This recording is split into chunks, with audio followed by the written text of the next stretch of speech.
この中で一つ深く物語のような星の雫その中に細い線路を築く時間とともに時代は動く流れる星を静かに動く目を閉じて耳を澄ませば GOOD バイ放つ光負けずにしっかり今解き放て誰かに届くまで栄光の光はこの向こうに君が人を作っていくストーリーWelcome to the Sci-Fi Diner Podcast. This is episode 278, and I'm one of your hosts, Scott Herzog. Hello, I am Miles P. McLaughlin. Hi, I'm MC Earl Garcia. And we are back tonight. We're excited. This is going to be good. This is going to be real good. It's good to have the band back. It is good to have the band back. Last time, we did the ZenkaCon thing, and you weren't feeling well, I don't believe. No, allergies were like killing you. It's a mess. It's an absolute mess. Like today's just been the worst. I get pollination is a good, important thing, but nature's out to kill me. They are. It is. Lethal. Thanks. Lethal dose. Thank you so much, Scott. Oh, yeah. That's okay. I got called names by Miles earlier.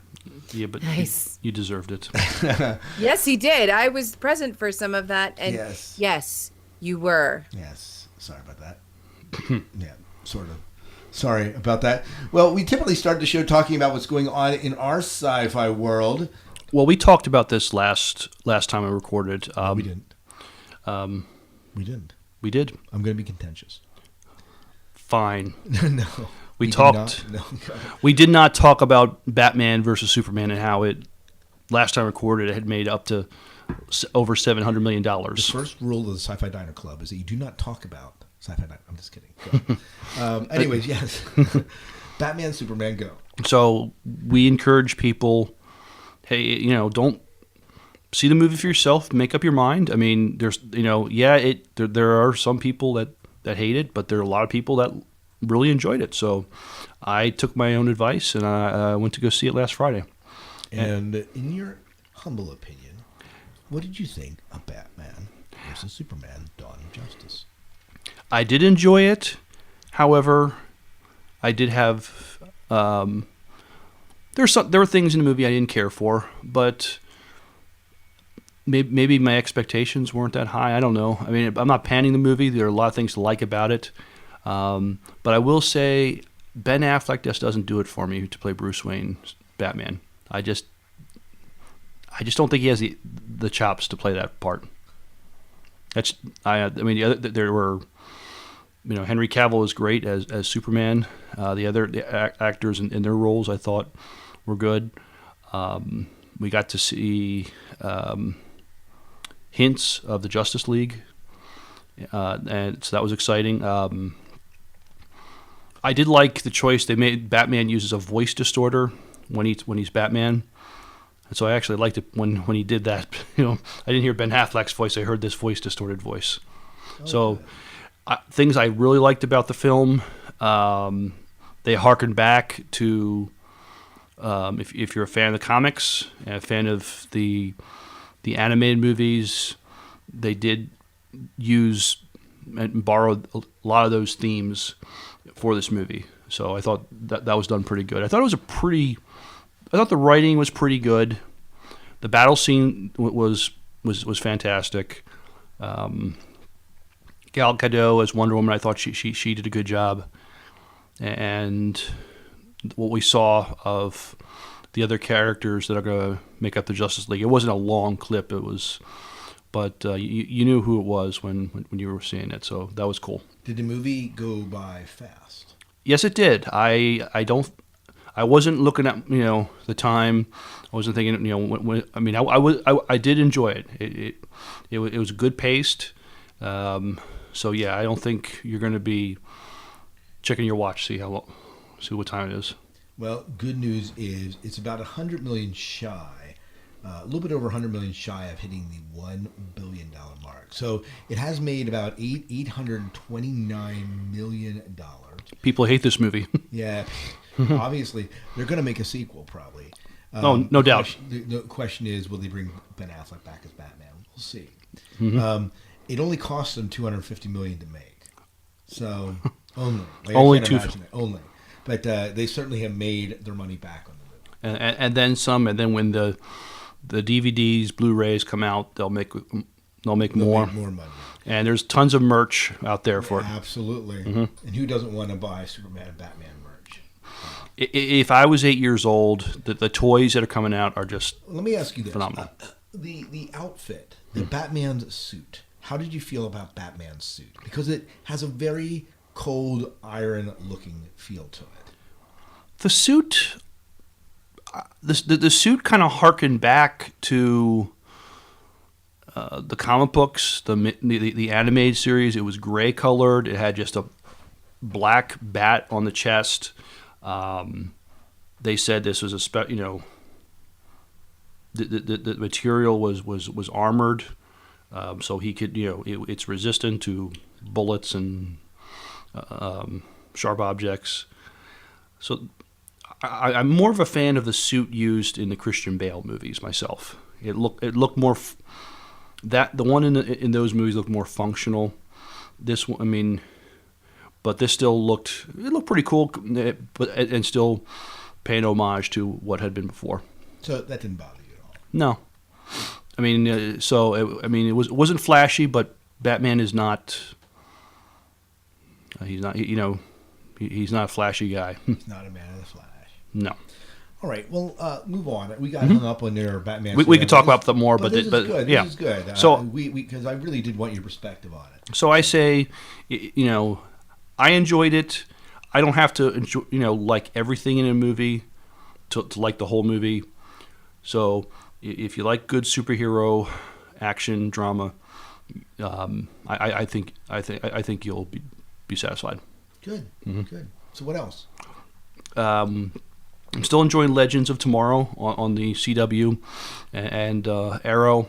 A character got killed on Arrow recently. Was it Arrow?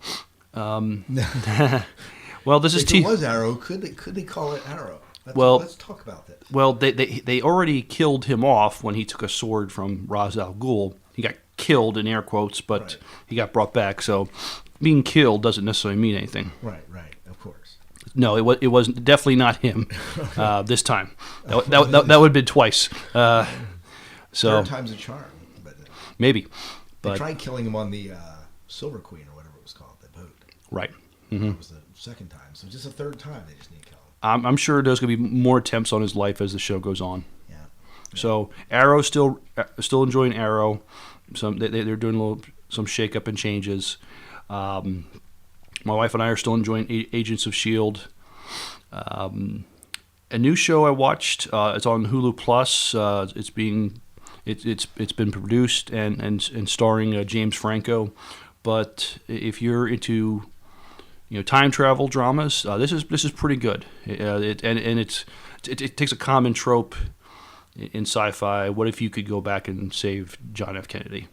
And the mechanics of the time travel are not important. It's just he has a way to get to 1960, and he can integrate into the world and try to save John F. Kennedy. Explores if you can change the past. Should you? If you can go back to the past, are you doing more harm than good by trying to prevent some bad things from happening? So it questions the whole ethics of traveling back in the past and trying to change it. Is it really a period piece? I mean, you're back in the 60s. Like, I'm thinking Kristen, my wife, totally loves period drama. Is she going to like this show because of where it's set? She might, because yes, it is definitely the 1960s. Is it character driven? I think it's character driven, and it also explores what was going on in the 60s. The racism, the Red Scare, just how people acted in the 60s. Just things that would be scandalous, things that are common day now. We barely give it a second thought. Things that happen, would like divorce, would have been scandalous back in the 60s. Right. And what people did to try to hide it. So it was it was a character study of people how they deal with stuff back then, and so it's more it's definitely more character based, more exploring the human condition, than that sort of thing. It's not going to be flashy. You're not going to see time machines or anything like that. It's just there's this mysterious doorway that leads to 1960, and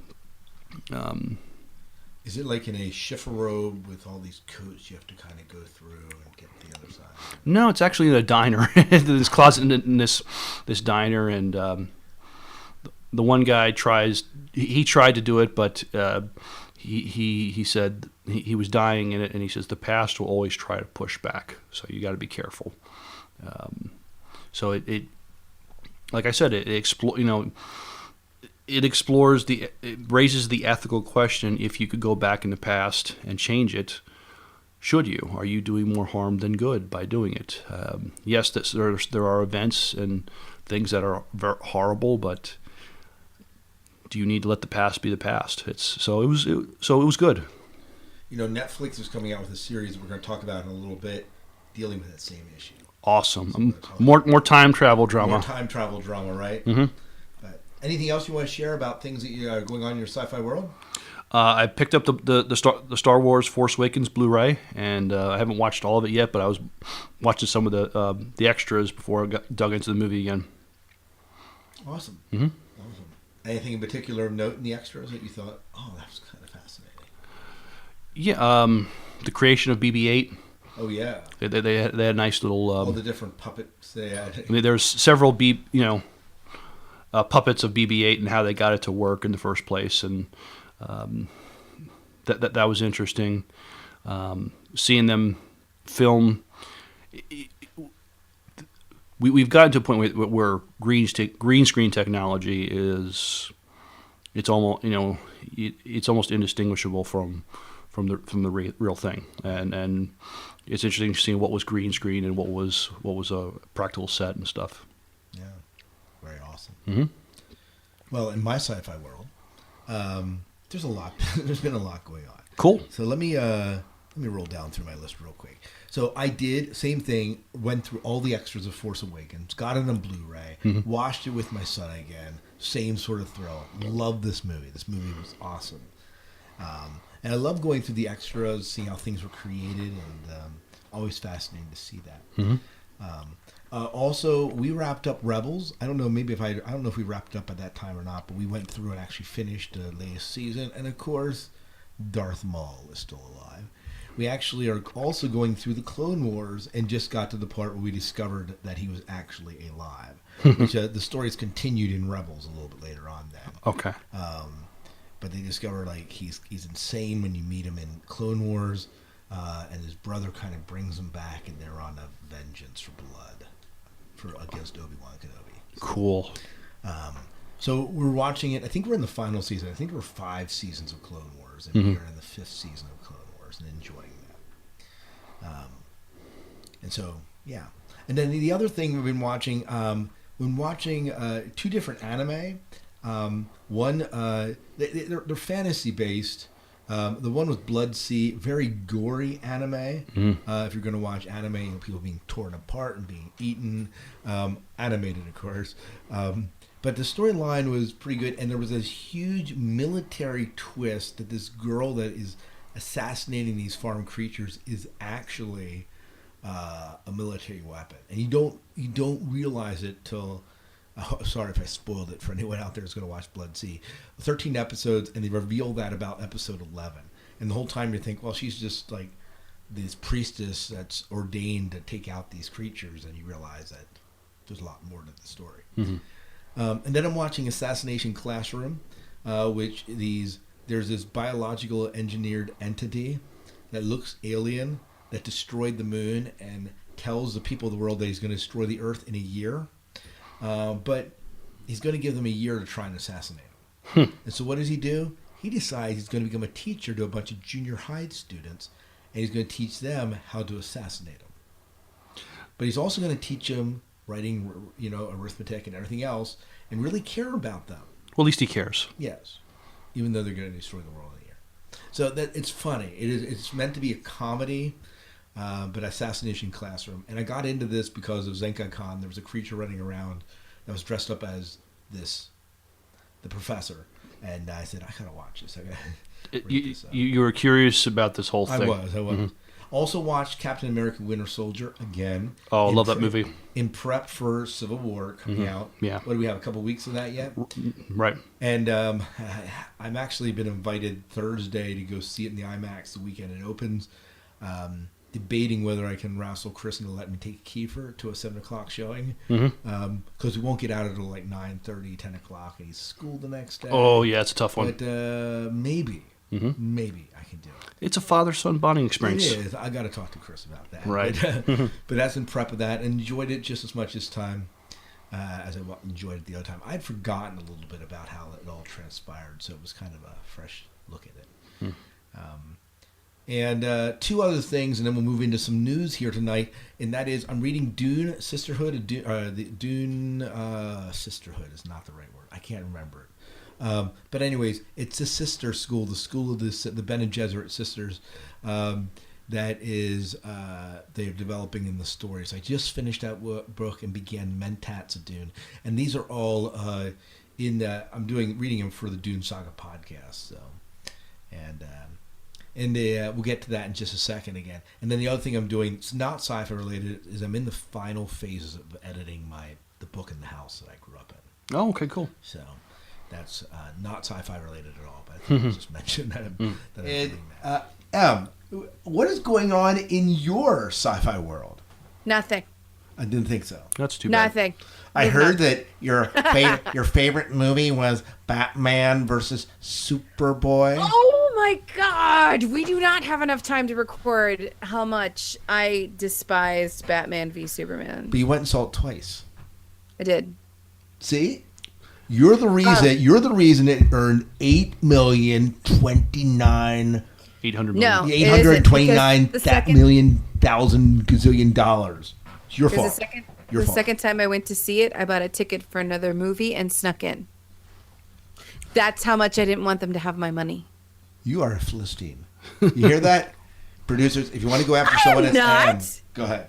Anyways, go ahead. So the first time I went to see it, we went to see it at the Udvar-Hazy Museum, the Air and Space Museum, which has the only digital 4K IMAX laser projection system in the United States at the moment. And I will say that the movie is beautiful. I mean, it is gorgeous to watch. It is painful to listen to. And the only thing that saved it for me was the introduction of Wonder Woman and how they did it and how strong and amazing. And during the big fight scene, pretty much most of the was all her, like it was all her battle cries. And I just thought, you have just emasculated these two guys because you've made them look like chuckleheads.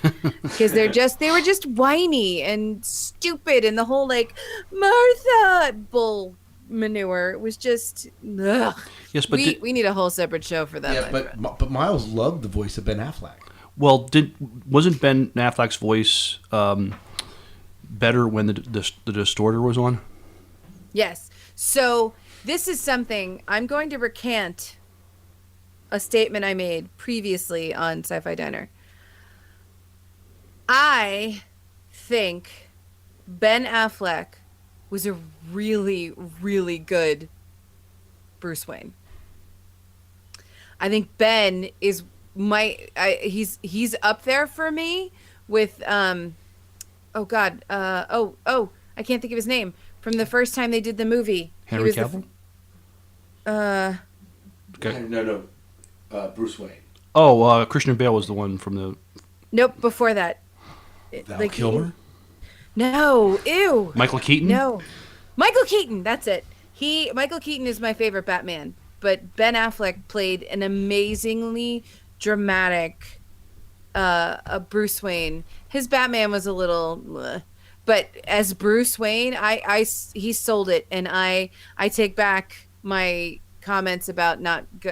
I didn't think I was going to like it. I didn't think I was going to believe it. And I did. He did an amazing job with what he had, because that script was painful. Did you so for you the issue was not necessarily like everyone was like really concerned that Ben was playing, you know, this iconic role, but that wasn't the issue. Your issue was the way the script was put together.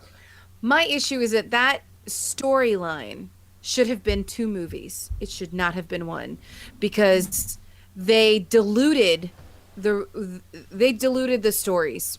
They diluted Diana Prince. She just kind of shows up looking elegant and then kicks butt. They diluted the introduction of the Justice League, and it feels forced, like they had to write it in. We got to get it in. So that was forced. I wasn't really thrilled with Lois Lane. Like, all of a sudden she happened to be, you know, she just seemed to be in places she should not have been, and it didn't make sense for her to be there, but they needed something, and I don't really understand it. I think the movie could have been a Batman movie, and it could have been a Superman movie, and then Justice League. I don't think it needed to be this epic, watered down comic book. Wow. And I'm sticking to that. I haven't seen it yet, so I didn't contribute to it. Oh, I'm sorry. Oh, really? I'm not. Right. You're not spoiling. No, well, I don't mean to be like, and I hope I wasn't spoilery. No, believe me, I've never cared about spoilers. Okay. Never, ever. Well, I'm sorry. But go ahead, spoil the Force Awakens for me. Go ahead. So, Rey is Darth Vader's sister. I knew it. I knew something was up. She was in stasis, and then when she was shot to go live on Krypton and amongst those people, and then she was released from Krypton to the planet Hoth, and then they chipped her out and found out who she was, and then they left her on Jakku. Got it. It all makes sense now. I know, right? I knew. Right. Anyways, Force Awakens, you have that on your list. So what oh God, I bought that thing, and I was like a little kid. My roommate and I sat and watched it, and it was just as good. I know, right? It was just as I saw it 3 times in the theater, and even on my teeny tiny screen, I still the little hairs on my arm. It's so good. It's so good. We were watching before the show. Someone recut the entire Star Wars saga using the Force Awakens framework and spliced it all together and did a wonderful job with it. Ooh, I would like to see that. Even the fan films were in there and did a wonderful job for it. All right, we should post the link and share that. Tell me about Legends. So I'm watching Legends as well, and it is finally starting to get better, so I'm glad I stuck with it. But since I'm on this giant, we just finished Daredevil, and I've started Jessica Jones again. I've got 3 months of comic books left to read. And then did any of you see the Flash Supergirl crossover? I'm not watching. I actually did because you're watching Flash. Because I'm watching Flash. I'm not watching Supergirl, but that was an enjoyable episode. Okay, I'm really enjoying. Flash is getting a little squirrely, but I'm really enjoying it. Arrow's getting a little there was a Padme moment recently, so they have a couple more episodes to keep me, or I'll be out. But basically, and I'm excited for Rebel 1. Hey, we're gonna talk about that a little bit later. We're gonna watch it and just talk about it. That's gonna be awesome. Other than that, I'm just getting myself geared up for AwesomeCon, which is coming up in a couple weeks here in DC, and then also for Escape Velocity, which is going to be a STEM convention here in DC, brought to you by the Museum of Science Fiction. And listeners, you're listening to 3 invited guests. Oh yeah. We're invited. It's kind of So we're cool. gonna see how schedules go. We will have a presence there. I'm not sure if it'll be all 3 of us. I definitely am going. But you're going to AwesomeCon, right? I'm going to AwesomeCon, and I'll be at Escape Velocity because it's a 10-minute drive from my house. Yeah, might as well. It's like in your back door. Right. Yeah. But awesome. That's really I'm so behind on comic books, but I finished the Pride and Prejudice and Zombies series, which was adorable. That's all I got. I'm re-listening to The Martian right now because it's so good. It is. I have re-listened to that like 5 times. I read it in paperback once, and I listened to it, and I just love it. The guy that talk about a guy that reads well. Oh my God, he's amazing! He's an incredible reader. Not only is the novel freaking amazing, but then they got like a amazing reader. And I love it. I listen to it. He just makes that book. And for me, the guy who played Mark Watney in the movie, I can't remember think of his name either. This is Matt Damon. Matt Damon. Matt Damon. I remember sitting down and thinking, Matt Damon has some big shoes to fill. He does. That was my exact thought. But he did a good job in the movie. He was great. He was really great. But I do love the voice actor. Great voice actor for that. Oh, book. he was so good. I'm going to have to go back and re-listen to it. Thanks, Em. You're welcome. I like the movie. Yeah, it was a good movie. But Movie's the audiobook so good. is great. Mm-hmm. The audiobook is great. And our promo tonight is for the Dune Saga podcast, another podcast that I'm a part of. David Moulton's a part of. You've heard him on here on the show before. We've had him on. And Jim Arrowwood, who's also you've heard on the show here, that he is a part of that show. And we are actually recording our next podcast on Thursday. So by the time you hear this, probably that show will have been recorded. But we're really close to wrapping up our next the Dune series, and we're kind of in the place of deciding where we're going to go next. Mm-hmm. So that's all you've reviewed, all the Dune material. Well, there's one more book coming out. It's out in September, so we'll review that yet, and then we'll be done. Well, now we could always do philosophy of Dune and some of the other side books that we haven't touched, but okay. But we'll see. Mm-hmm. But anyways, Dune Saga Podcast, this is a promo. And if you like Dune or the world of Dune, please come check us out.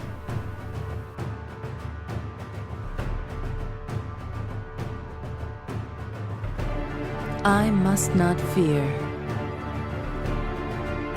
Fear is the mind killer. Fear is the little death that brings total obliteration. I will face my fear. I will permit it to pass over me and through me. And when it has gone past, I will turn the inner eye to see its path. Where the fear has gone, there will be nothing. Only I will remain. Experience Dune like never before. The Dune Saga Podcast with David, Scott, and Jim lead you chronologically through the novels of Frank Herbert, Brian Herbert, and Kevin J. Anderson. Relive your favorite moments, join in the conversations, and let the spice expand your universe. The Dune Saga Podcast. Ride the sandworm to dunesagapodcast.com or to iTunes for more information.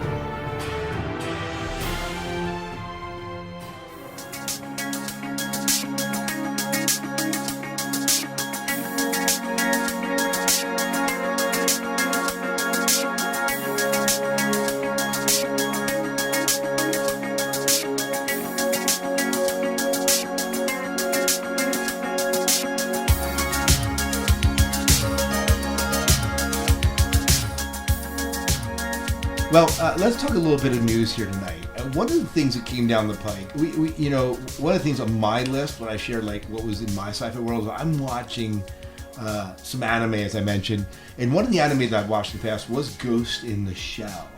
Well, as they've done for not necessarily anime, but many of the cartoons that we watched or grown up with, and anime lovers will hate that I call it cartoons, but one of the animes they're bringing into live action is this Ghost in the Shell. So, and it's getting this live action adaptation, and cast as the main character, known as Major, is Scarlett Johansson. Mm-hmm. So this is Johansson. Sorry, Johansson and Johansson. I just threw an extra syllable, but so this, when you think about it, I mean, this is Black Widow. This is Lucy, right? Mm-hmm. This is something that, if you don't know the anime, makes a hell of a lot of sense. You would think. Right? Mm-hmm. I mean, doesn't this make sense? No, it doesn't. What? It makes no sense. Well, have you seen Ghost in the Shell?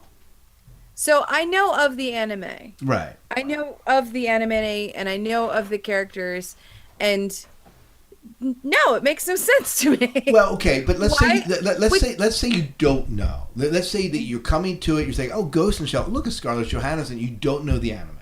Hansen. I'm sorry. Does it make Scarlett? I'm just going to say Scarlett. That's it. I'm just going to say first name only. Basis. First name basis. We know each other. But does that? If let's say you don't know anything about Ghost in the Shell, the anime, does this make sense from a producer blockbuster type framework? From a completely blind point of view, it would casting ScarJo, who is talented and a big name, is a great idea. But, however,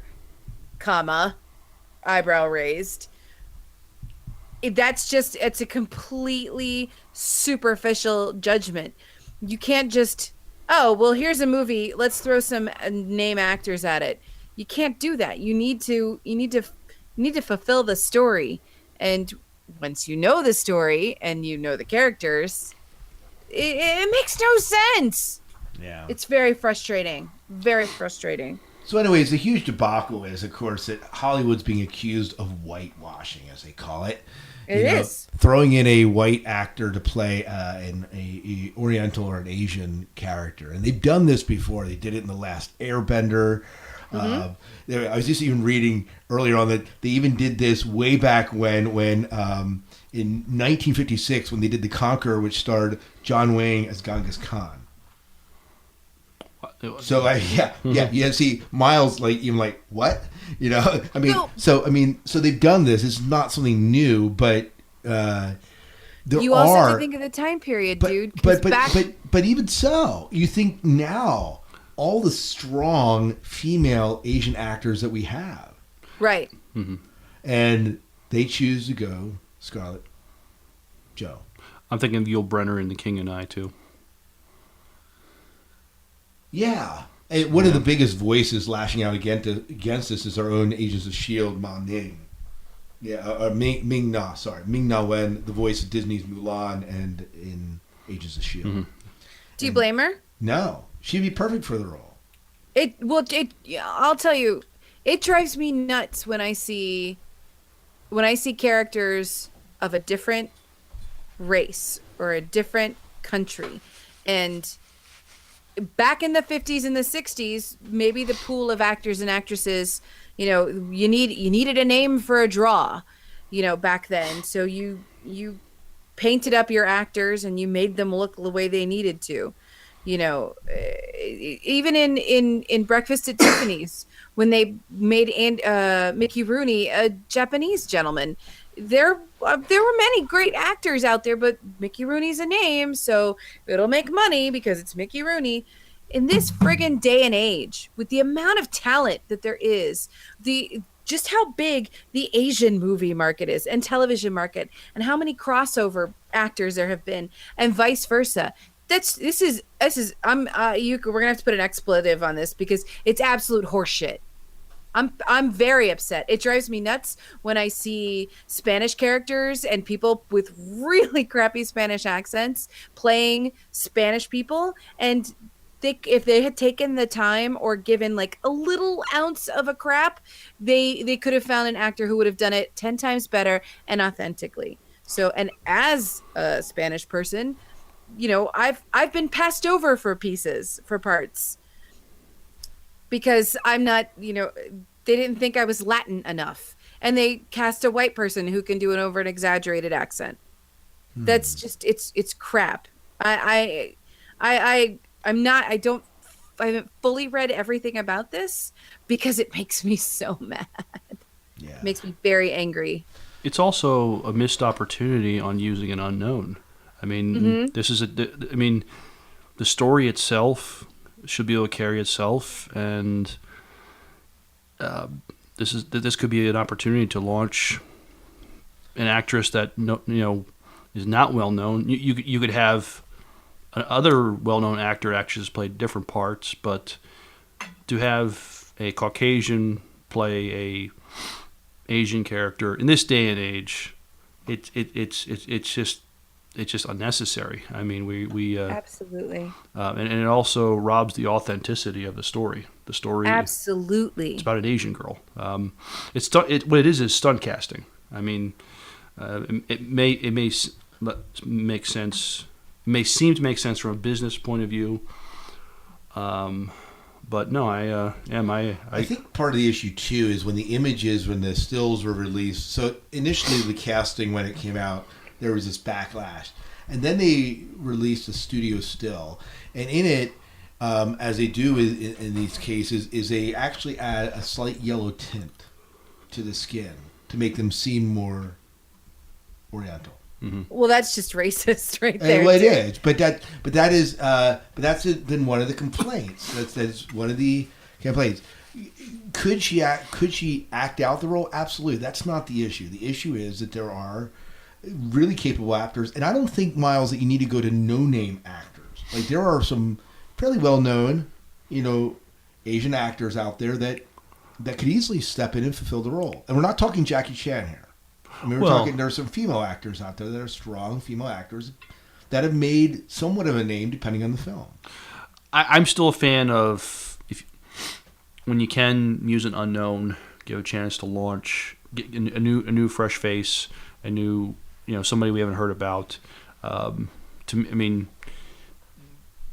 way it's the film is not, the strength of the film isn't on the fact that you have a famous actor or actress in it. The strength of the film is the story, and you have good actors and actresses doing it.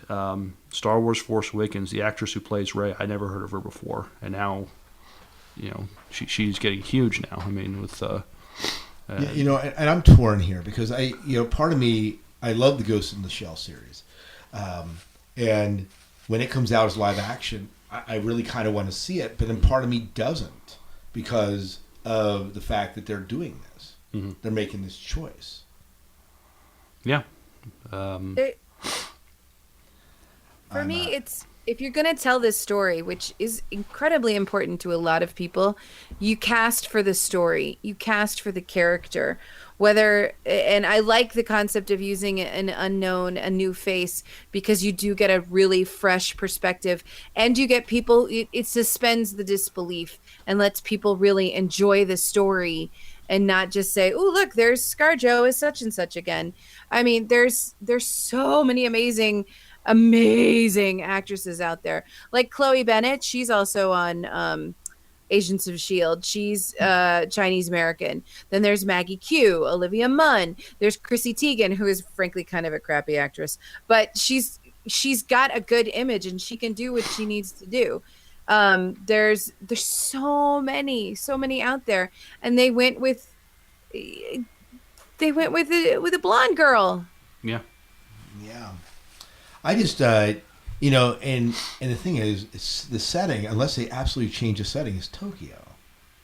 Well, I just looked up IMDb. I mean, Scarlett Johansson, her character's name, it's an Asian name. She's she's playing an Asian character. So it's just, I mean, in this day and age, I mean, we're just believability. I mean, I'm not going to believe this. It doesn't suspend my disbelief. Yeah. You know who they could have gotten? The gal who played, she was on Smallville. She played Lana Lang. Kristen. Yeah. Kristen Kroik. Yeah. Yes. She's gorgeous. She's Asian. She's part Asian. She's amazing. And she has the ability to act where you don't say, oh my God, look, there's Kristen. You see the character. And all I see now, because ScarJo is such a big name, is, Scarlett Johansson in this outfit, Scarlett Johansson in that outfit. Yeah. Now, how Black old? Widow. She's Black very Widow. much Yeah. kind of like when you need a tissue, you don't say I need a tissue, you say I need a Kleenex. She's a branded name. To me, she's branded, like, all I see is Black Widow. Oh, absolutely. Absolutely. Like, I look at this picture, and the picture I'm looking in front of me this is Black Widow. Right. That hair's a little bit different. Not red, I guess. But I mean, it's cut to look like the character in the animated version, but Yeah. I mean, a paycheck's a paycheck, but Yeah. Anyways, we would love to hear your thoughts on this, listeners. Absolutely. Because you obviously know kind of our thoughts on this. Does this bother you? Is this not a big deal for? Is this not going to be a big deal for the massive moviegoers? What are your thoughts on this? Is he? I don't know. I don't know what else to say about it. But. So there is something that I have said in the past that I said about like when they cast what's his name as Khan, and people weren't really happy with the fact that they cast a white man as a Sikh. Yeah. But a Sikh is a religion. Anybody can be a Sikh. Anybody can be Jewish. Anybody can be anything. But then anybody can be born anywhere. And it just depends. Right. But in this instance, this is a character that has a long time been established. Khan was on a TV show and looked different each time.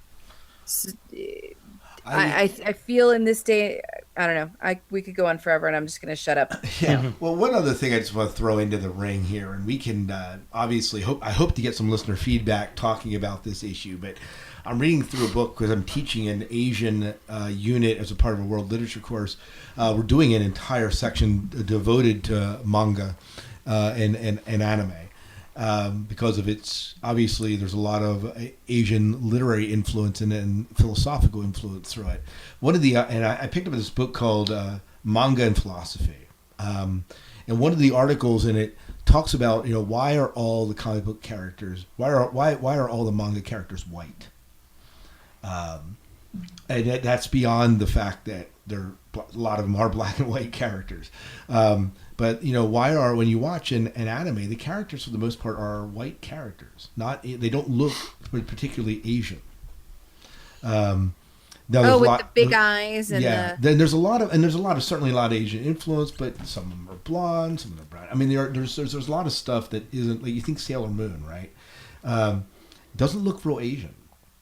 And I think I think maybe the other part. That let's say the studio did watch Ghost in the Shell, they may have looked at it and say, well, they don't really look Asian.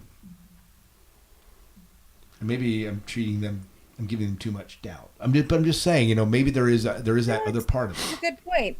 But I'd be interested. That's actually a good point. I didn't think about it that way. And I skimmed the article and I forget like what conclusions they came to, but it isn't necessarily. I mean, if you're pulling it straight from the anime, a lot of the anime characters don't necessarily look, as we might say, Oriental, even though it is an Oriental and clearly an Asian genre. So.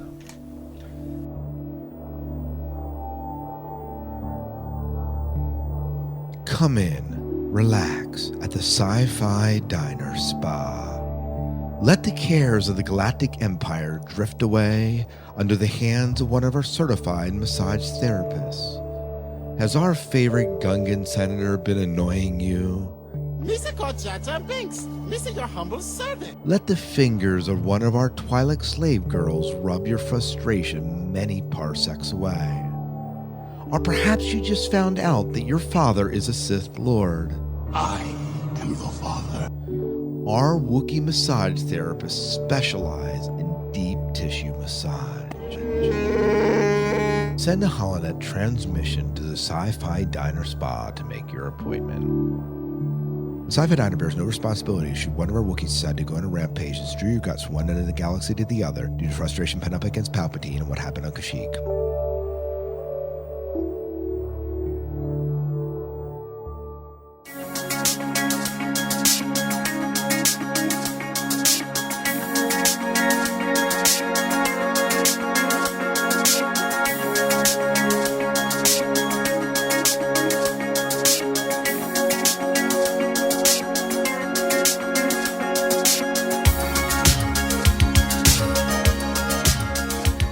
Ladies and gentlemen, tonight we are talking with Mr. Stephen Wilson, a writer, audio drama podcaster, Sci-Fi Con promoter, and probably a few other titles he deserves.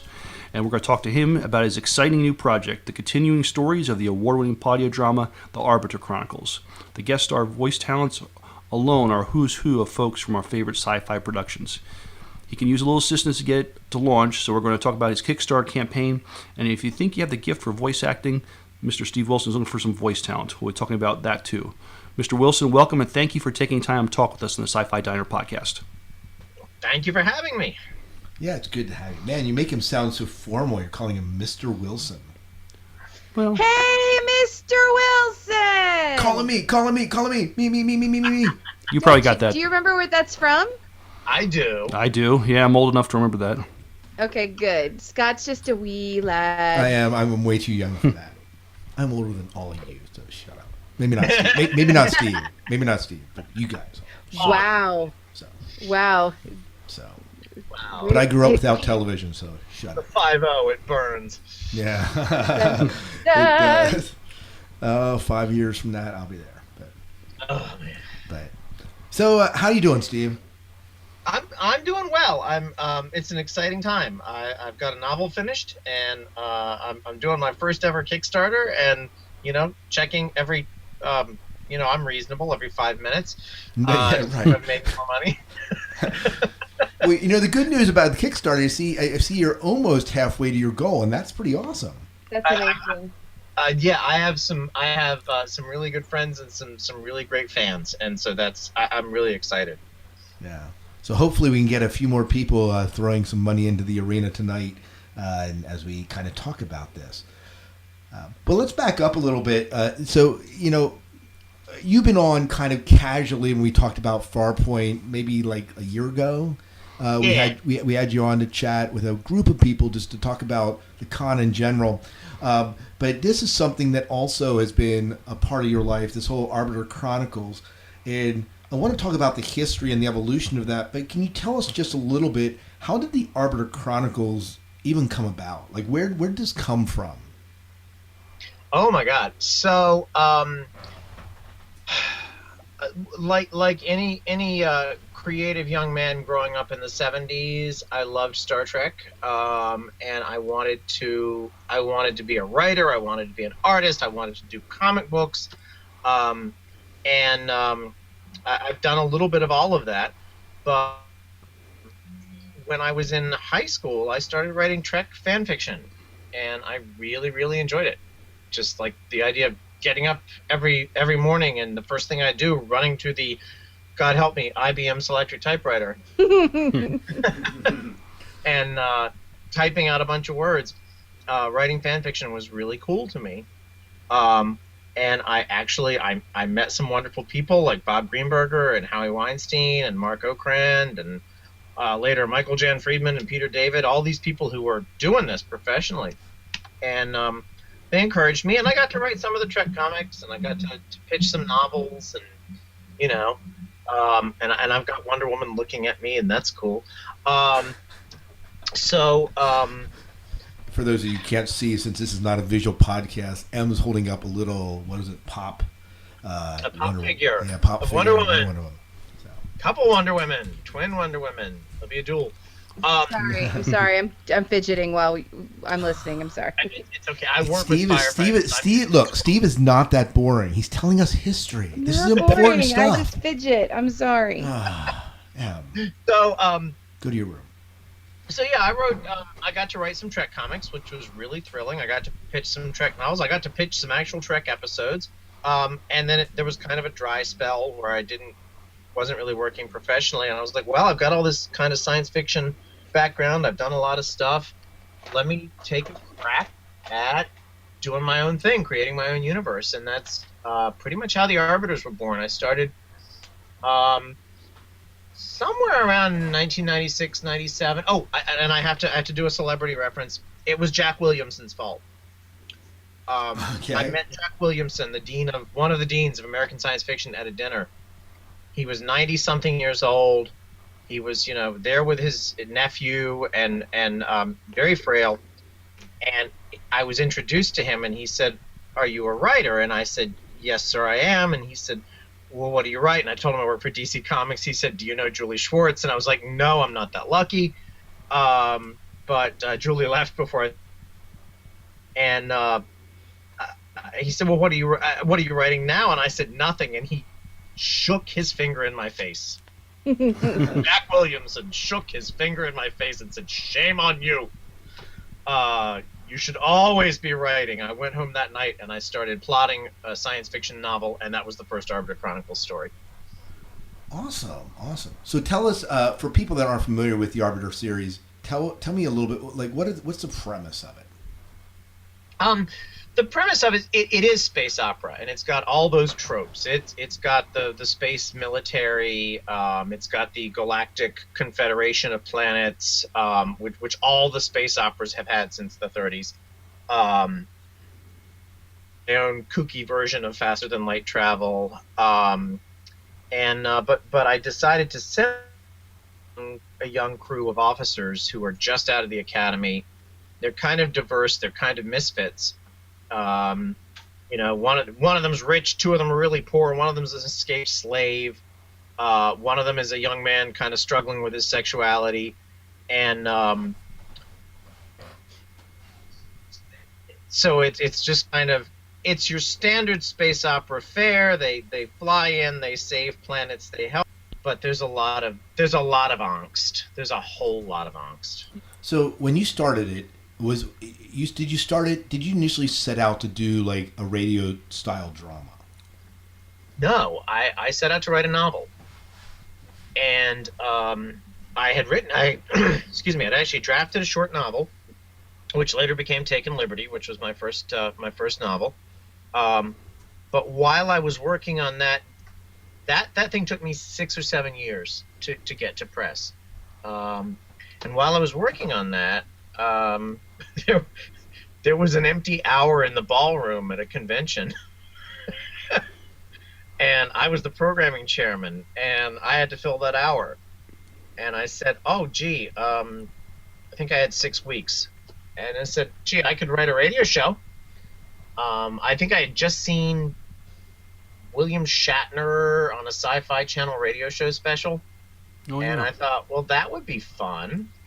So I took one of my Arbiter's ideas and I turned it into a 1-hour script. And voila, it was born, huh? The audience did not run screaming from the room. We did not have to chain the doors shut to keep them in their seats. And we even asked them, "Would you like to hear another one of these?" And they applauded. And we figured, okay.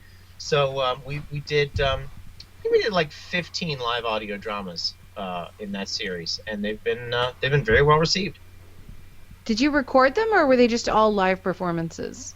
We did record all of them, and some of them have been broadcast from their live performances. A lot of them, then we went in the studio and recreated. So the only one we do not have recorded, I'm so sad to say, is the one that guest starred George Takei. Contractually, we could not record that one. I thought it was so much fun. Well, since you named dropped, George Takei. I'm sorry, did you drop this? I found this on the floor. We don't want you to name drop or anything, but since we're name dropping. What other names will I find on the floor after you mention them? Yeah. What other fun stars have been on there? I'll go get the dustpan. Cool people. Just specifically Arbiters. I think one of my was Tony Amendola, who was in Farscape, which I'd never watched, and I cast him to play the villain role in a script, and I'm up here playing the captain, and he's playing the villain, and we're dueling back and forth, like Kirk and Khan, and I'm like, oh my god, I like this guy. Oh yeah, he was brilliant as Braytek in Stargate. Oh. Yeah. I'll be right back. Someone's banging on my door. Hold on. It's me. Sorry about that. Pause for effect. Yeah, pause for effect. Yeah. Something got loose. I can't hear now. We do some rain and some thunder in there. Yeah. You're the audio tech. Don't look at me. I've got some music we can put behind it. Get some sound effects. Yeah. Laser. We need laser fire in the background. She opens the door. Yeah.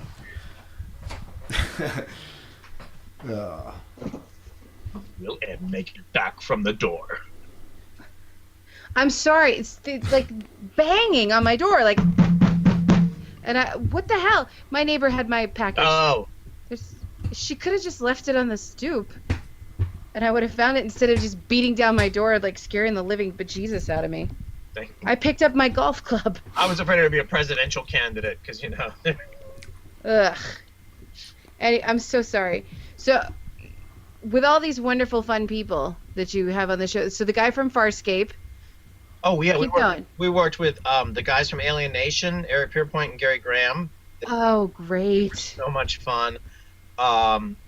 God, I'm trying to focus on Arbiters because we've done other shows with people. We got to work with Melissa McBride from Walking Dead. We worked with Tim Russ. We just did a show with Sean Maher from Firefly. We just met him. Did you? Yeah, he was amazing. He was great. Oh, and Felicia Day. We've worked with Felicia Day twice. I love her. Love Felicia. Awesome. She's amazing. Yeah. How fun. Yep. So, with this Kickstarter, so all these great shows, what kind of led to the sacrifice play with your Kickstarter? How did we get to that part, sir? So out of the obviously, I said I wrote the novel Taken Liberty first, and then I started writing radio episodes, and we've done with the studio cuts, we've done a total of 18 radio episodes. Taken Liberty was the first novel. Along the way, I wrote a novel called Unfriendly Persuasion. And I just felt like, okay, we've done some more radio. It's time to do another novel. So I wrote Sacrifice Plays, the third novel based in the universe. And I decided I wanted to do a couple of things. I wanted to kickstart it to pay for the expenses. I wanted to pay a really good professional cover artist, and I did. Caio Cacau has done a beautiful cover painting for it. And I wanted to do a full cast audio novel and bring in all the actors and not do a radio drama version, but do the actual audiobook, but with their voices. And I wanted to pay them a real rate. So that's probably going to be the biggest chunk of the Kickstarter money is if we make it, I can pay them professionally. Well, that's cool. Yeah. And that is, and it's not like you're asking for like, $20,000 or $30,000 to do this. I mean, we're talking, it's a very reasonable. It's a very amount. Modest. It's a great budget. Yeah. Yeah. Our goal is $2,500. I mean, honestly, I wish voice acting paid more, but to pay a good rate, you pay by the finished hour. So we're talking about a 7 or 8 hour.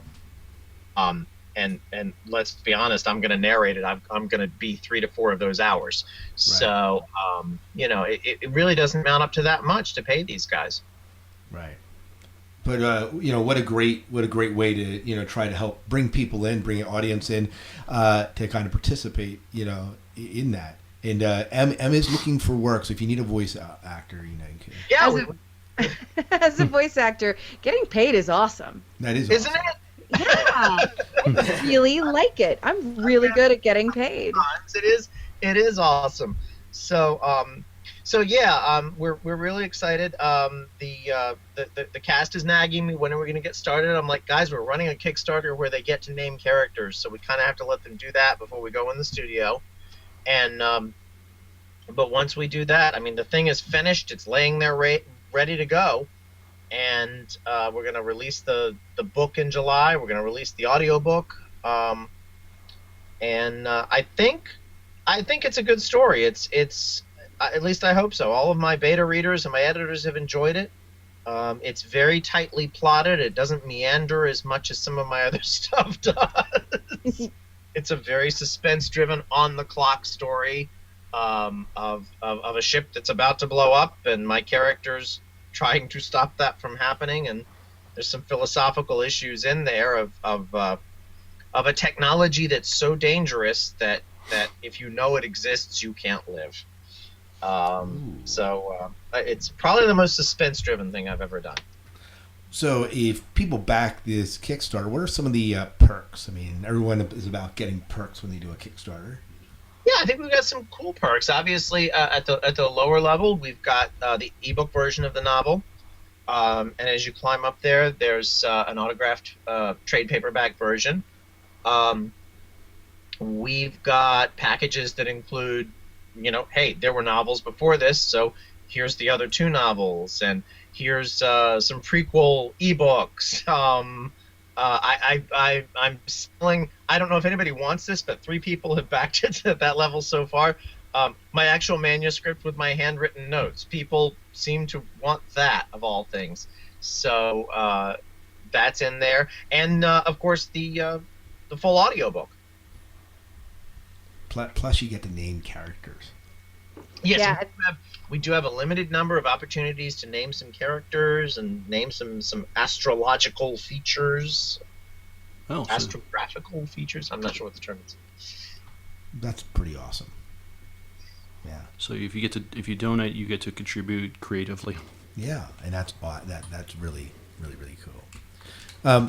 Yeah. Well, that's awesome. So I assume that some of the past Arbiter Chronicles are they still available online? Oh yeah, absolutely. From our podcast, Prometheus. Oh gosh, is it Prometheus? Go to PrometheusRadioTheater.com. Go to StephenHWilson.com. The Prometheus Radio Theater podcast. They keep Libsyn keeps changing my feed URL, but I think it's Prometheus.libsynpro.com. But yeah, all the Arbiters episodes are still out there that we've podcast. We've done 100 and something episodes of our show, kind of splitting up some of the Arbiters episodes. If you go on Amazon, look on your Kindle, or go on Smashwords, there's Arbiters ebooks that are available, good and cheap. So yeah, it's all out there. Now, Prometheus Radio Theater, did they, as far as does that group, does they perform just Arbiter Chronicle stuff, or they do other stuff as well? No, we do all kinds of stuff. We do the occasional horror show. We've got a situation comedy we do called Waste of Space. We do movie parodies, and we've got a show called Superhuman Times that's a lot of fun. So yeah, we do, and we do some straight single voice novel reading as well. There's one here called Daddy Detests Salmon Moose. Ah, yes. What's that all about? I know I'm not supposed to judge a book by its cover, but that title... my friend Nobilis Reed does a podcast, the Nobilis Erotica podcast, and he was coming to Farpoint, and I was involved in programming. And he said, well, we're going to do a late-night adult panel where the authors come and read their erotica. That sounds cool. I'd like to do that. And he said, well, you don't write erotica. And I was like, well, I want to play with the big kids. So I wrote an Arbiter Chronicles plot story. And I had a lot of fun doing it, and I went and read it, and the audience had a lot of fun hearing it, apparently.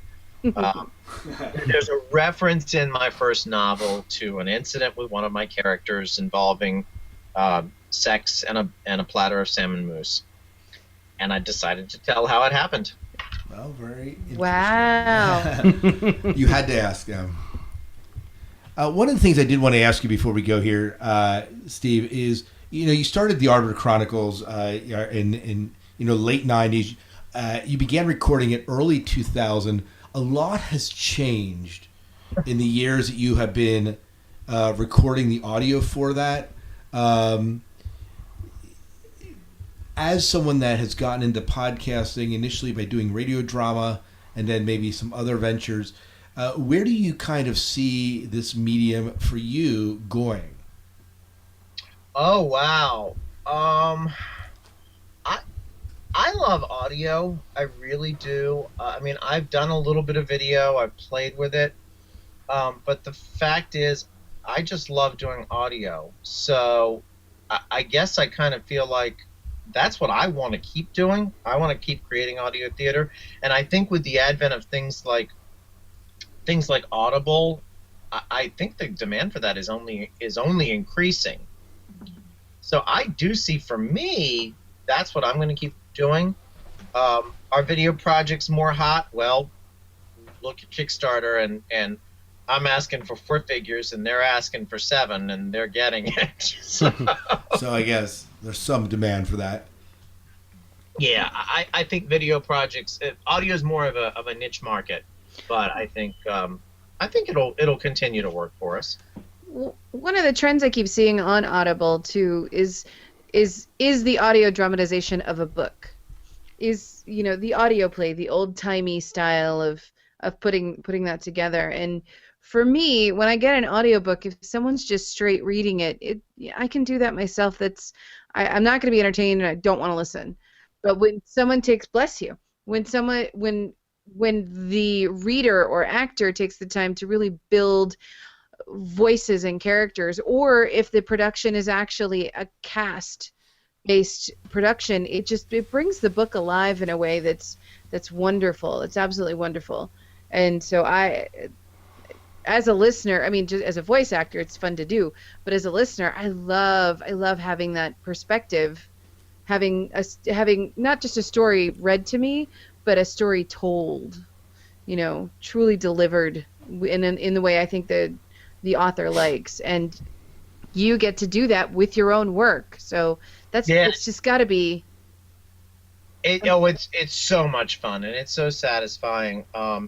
And this time out is an experiment because with my previous books I did single voice reads, but with Sacrifice Play there's going to be 10 or 12 other actors in there with me, and I think we've got a good group. So I haven't actually cast every single part yet, but I've got a good core group, and we've got a lot of experience. So I think it's going to be a good product. And yeah, it is different.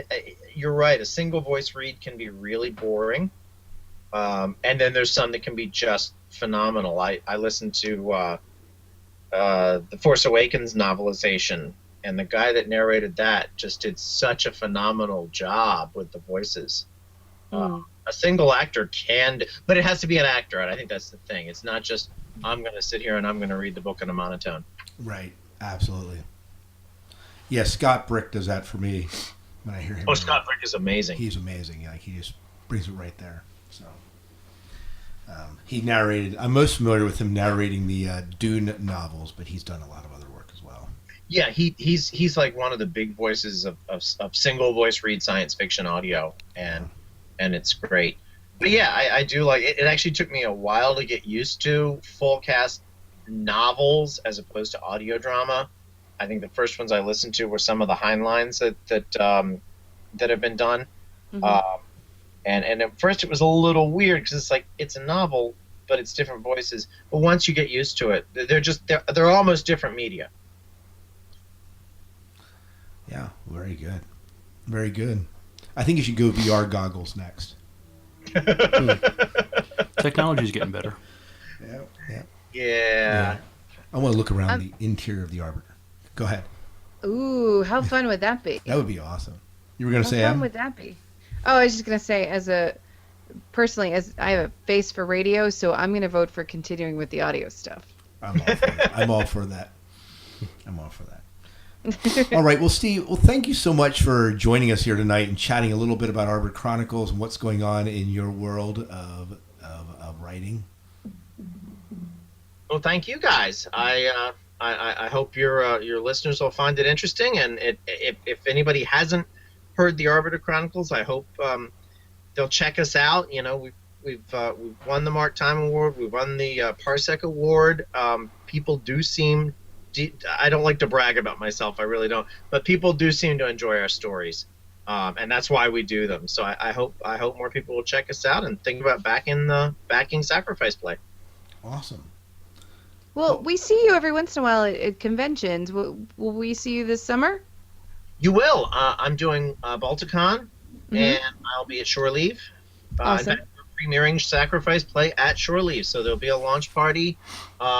Maybe there'll be pizza or something. I haven't gotten that far yet. Well, that guy did a Kickstarter for mac and cheese. Was it mac and cheese or soup, or the best egg salad, and raised $35,000. So we'll just do a Kickstarter for pizza.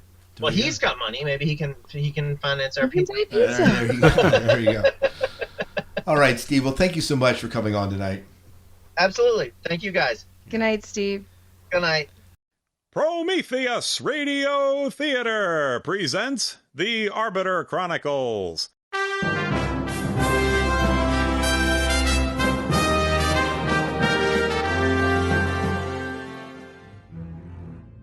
Time to impact 1 minute 30 seconds. Metcalf, this is pointless. Surrender and die like warriors. I thought we were dying like warriors. Computer, begin final log entry. Prepare to launch. All sections read out. Armory, ready. Battery Alpha, status. Battery Alpha, offline. You're an amusing fellow. It's a pity to blow you up. Battery Beta, status. Battery Beta, offline. Metcalf, for God's sake. Battery Gamma, status. You don't believe in God. Battery Gamma, offline. I think I may be starting to. Robot shuttle's closing. Battery Epsilon, status. Battery Epsilon, active and locked on target as ordered. Battery Epsilon, Battery Epsilon, fire! What?